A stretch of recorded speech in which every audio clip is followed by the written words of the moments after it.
Persidangan kasus pembunuhan Yosua Huta Barat sudah memasuki tahapan yang baru, yaitu mendengarkan keterangan saksi mahkota. Ricky Rizal, Kuatmaruf, dan Richard Eliezer. 3 orang ini benar-benar yang ada di lokasi kejadian tanggal 8 Juli silam menyaksikan dengan mata kepala sendiri peristiwa berdarah itu. Ditambah lagi, Putri Chandrawati pekan ini juga sudah menjadi saksi untuk terdakwa Kuatmaruf, Richard Eliezer, dan juga Ricky Rizal. Siapa yang jujur di persidangan? Karena ada berbagai versi. Versi menembak karena instruksi sang jenderal, ada juga versi yang bilang gak suruh tembak, hajar. Di sisi lain, ada yang bilang gak denger tuh ada instruksi menembak, padahal lagi berkumpul semuanya di Duren 3. Bagaimana cara saudara memerintahkan Richard? Hajar, Cat. Kamu hajar, Cat. Kemudian ditembaklah Joshua. Kalau dia kejar-kejar Joshua pakai pisau. Tuh? Kuat menyampaikan itu, saya tidak melihat ada pisau di tangannya, Ibu. Almarhum jatuh, EFS ini langsung maju yang mulia. Saya lihat dia langsung pegang senjata. Dia pegang senjata dulu, dia ke arah almarhum, dia ada sempat tembak yang mulia ke arah almarhum.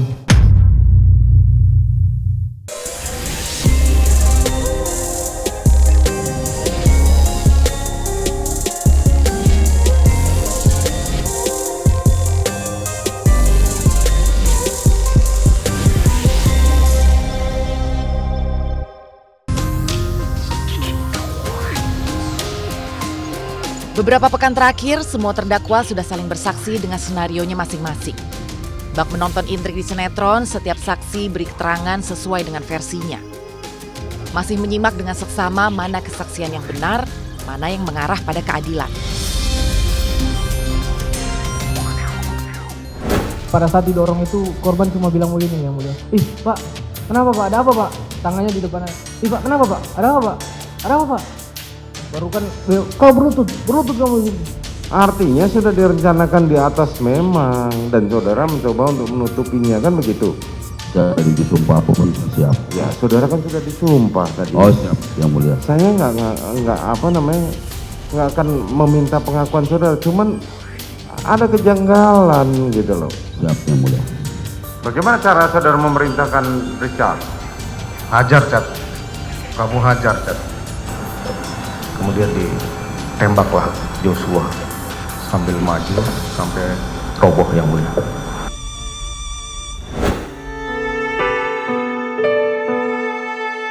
Terlepas dari itu semua, satu hal yang pasti, rasa duka yang dimiliki keluarga korban.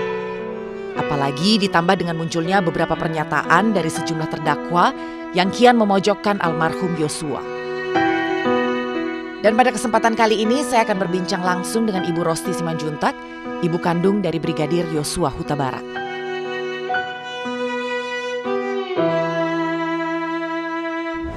Ibu Rosti, apa kabarnya?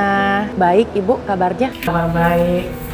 Jadi Ibu Rosti akhir-akhir ini lagi sibuk apa? Ya, tetap bertugas sebagaimana biasanya mengajar, mendidik anak-anak di sekolah. Ada rencana datang ke Jakarta nggak Ibu bersama keluarga dalam waktu dekat ini?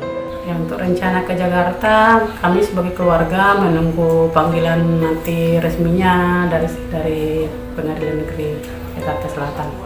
Saat ini masih intens komunikasi dengan para pengacara, Ibu? Kami bisanya memantau di saat ada live ataupun melalui YouTube. Disitulah kami bisa memantau bagaimana perjalanan sidang di PN Jakarta Selatan.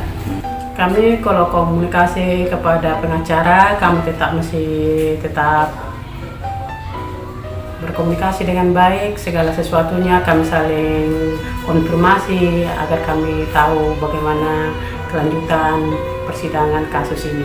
Ibu, pekan ini kita sudah memasuki tahapan mendengar kesaksian saksi mahkota dan salah satunya Eliezer yang sepertinya begitu belak-belakan dan juga berani di persidangan. Bapak dan Ibu serta keluarga besar ini melihatnya gimana, Bu? Karena berhubung berada atau Richard di waktu persidangan, waktu kami jadi saksi, kami sudah ketemu dan dia sudah datang menyalam atau mengatakan sebagai ungkapan dia minta maaf. Ya, semoga dia berkata jujur sesuai dengan apa yang telah diungkapkan dia dan telah dinyatakan, dibuktikan di dalam persidangan di waktu kami saksi saat bulan-bulan yang lalu. Semoga tidak ada keraguan atau tidak ada ketakutan bagi dia untuk mengatakan yang sebenarnya, yang apa yang dia lihat dan apa yang dia ketahui, segala apa yang terjadi dalam terjadinya kasus ini antara PS, PC dan bersama komplotannya. Karena dia ada di dalamnya, dia kan bisa melihat dan dia mengetahui. Jadi biarlah dia ungkapkan sesuai dengan kata dia sejujur-jujurnya, agar kasus ini terungkap dengan sebenar-benarnya. Selain Eliezer, kita juga mendengarkan Ricky Rizal dan juga Kuat Maruf yang pada saat kejadian memang ada di lokasi dan betul-betul melihat kejadian itu seperti apa dengan mata kepala mereka sendiri. Nah, kalau tanggapan Ibu dan Bapak atas kesaksian mereka di persidangan seperti apa, Bu? Kalau pengakuan Kuat Ma'ruf dengan RR, karena dia mungkin sudah ibarat hewan yang kayak ibarat dicucuk hidung, dia nggak bisa lagi berbuat apa-apa, tetap dia mengikuti pembohong dan skenario atau rekayasa yang dibuat PS dan Putri. Jadi dia harus bertahan, maling tetaplah maling, pembohong tetaplah pembohong, pendusta tetaplah pendusta.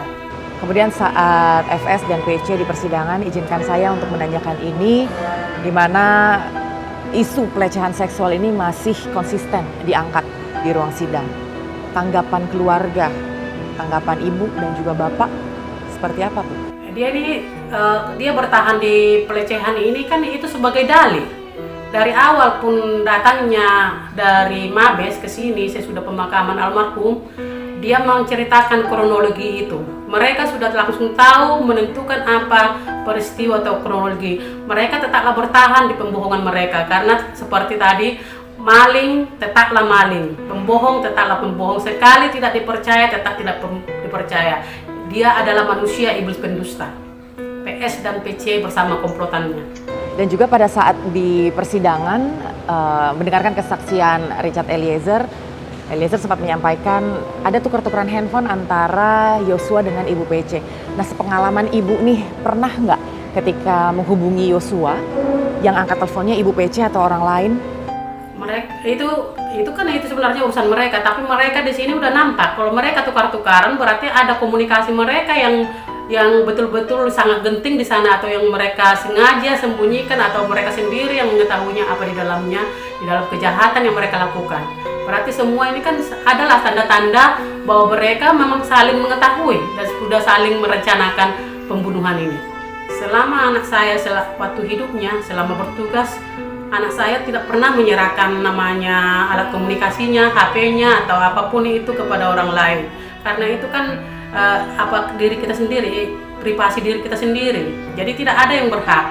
Tapi sesudah almarhum meninggal, kok bisa orang lain merampas milik anak aku? Nyawanya sudah dirampas, milik dan barangnya pun dirampas. Memang kejahatan mereka ini sangat luar biasa. Ibu saat ini kan masih ada Reza ya. Nah, ini gimana, Bu? Satu sisi kejadian yang menimpa keluarga atas tewasnya Yosua di tangan seorang jenderal polisi menurunkan kepercayaan masyarakat terhadap institusi, dan mungkin ada trauma tersendiri untuk keluarga. Nah, terkait hal ini pernah nggak sih, Bu, menyampaikan harapan kepada Reza?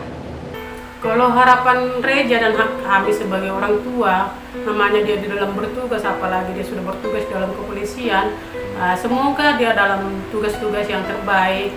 Ya, kalau pemerintah atau kepolisian memberikan dia sebagai itu tanggung jawab di dalam tugasnya, ya mereka tetap komitmen lah dalam tugas, memperlakukan bagaimana sebagai anak buah atau sebagai personil dalam kepolisian dengan undang-undang dan peraturan yang ada di dalamnya sebaik mungkin, agar semua kepercayaan, terlebih kami sebagai orang tua atau anak-anak yang bertugas, kepercayaan itu betul-betul memotivasi mereka melaksanakan tugasnya dengan penuh tanggung jawab, dan kesetiaan mereka, patriot mereka di dalam tugas di negara ini, mengabdi dalam negara ini.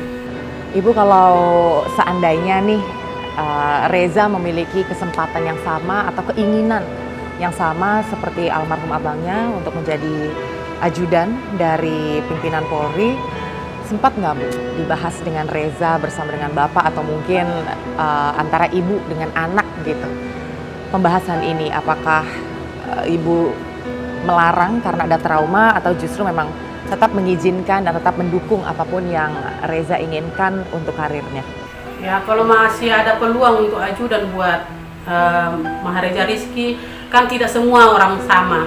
Mungkin perlakuan Sambo, Putri, mereka memperlakukan ajudan itu semau mereka, dengan kekuasaan mereka, dengan keegoisan mereka, kecongkakan mereka, kekuasaan mereka, dan memanfaatkan segala keadaan dan jabatan mereka. Tapi kami yakin di kepolisian ini masih banyak yang mau berbuat baik dan masih mau melaksanakan tugas dengan tanggung jawab dan kesetiaannya dengan patriot, karena mereka mempunyai kesatria atau kepatriotan mereka di dalam tugas, terlebih dalam jadi alat negara, abdi negara di negara ini, di NKRI ini. Harapan kami buat si bungsu, semoga negara memperhatikan buat anak kami yang terbaik ke depannya untuk masa depannya. Harapan kami orang tua, satu-satunya anak kami laki-laki, semoga pemerintah negara ini terlebih kepolisian memperhatikan anak kami untuk harapan masa depannya yang terbaik. Dan anak kami juga melaksanakan tugasnya penuh tanggung jawab